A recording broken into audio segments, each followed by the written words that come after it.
Hello and welcome to our program.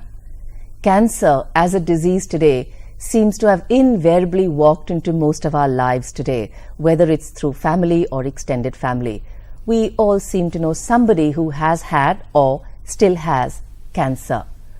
So how are we learning to understand and handle the dreaded C word? Where are we placed in terms of policy, attitude and advocacy for this disease?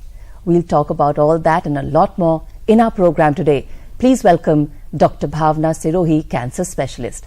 Dr. Bhawna, welcome to our program. Thank you so much for having me on the program as well. You know, you bring a very unusual understanding of cancer because you have worked extensively in India and outside India. And you're seeing actually how cancer is morphing today more into a lifestyle disease and something that people are living with, getting cured and handling well. And there is a certain optimism when you talk of cancer. Let's start with that. Yes, you're right. Having worked in the West for more than a decade and working here in India as well for the last 5 years, I started my cancer journey in India in 1994 and trained in India for 4 years and then went to the West and then came back. And you're right in saying that I hardly knew anybody who was touched with cancer within my social circle, family circle. But now I have friends, family who've been touched with cancer. And there is a fear. There is, like, I was doing a camp in a village. One of the villagers said, "Aapne to hamare ghar mein bomb chhod diya."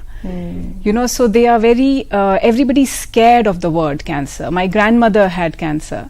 And my mom, मौसी जी, मामा जी, everybody said, उनको मत बताना कि वो मरने से पहले मर जाएंगी अगर तुम उन्हें बता दोगे कि उन्हें कैंसर है. So you know, this is, I'm talking of a rural and urban setting. Both the places, everybody is very scared of the word cancer. And that is correct in a way because, you know, when earlier we were treating cancer, it was being diagnosed in advanced stages. And most patients were not cured if you're diagnosed at advanced stages. But now we are becoming more and more aware about cancer. And it is being diagnosed early. And we are able to cure more and more patients. Right. So you have diabetes, you have hypertension, which you're never able to cure. You know, if you have diabetes, you have it for life. It's a chronic illness.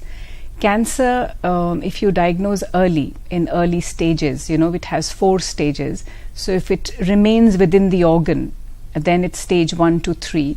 But if it goes out of the organ, say it goes from the breast to the lungs or liver, it becomes stage 4. Right. So in that stage, it is not curable, but still it is treatable. And a lady with breast cancer, with stage 4 cancer, which is hormone driven, can live for 10 years. A very good quality of life. Okay. So you have 2 scenarios. You have early stage cancer, which can be cured, and you have advanced stage cancer, where in some cancers you're able to cure them or actually lead a completely normal quality of life. Which is what we call palliative care? Palliative care is something different. Palliative care encompasses a whole body of things, you know. Palliative care does not just mean end of life care or care of the dying or care of stage 4 patients. It means that, you know, you're able to control the symptoms related to cancer, let's say vomiting, constipation, diarrhea. All these are symptoms of cancer and also of cancer treatment. So palliative care encompasses everything. And in India, actually, this is a very good thing you brought up, that we need palliative care to come in early in cancer patients, right, rather than late. Because, you know, it makes your journey of cancer smoother and you enjoy a better quality of life.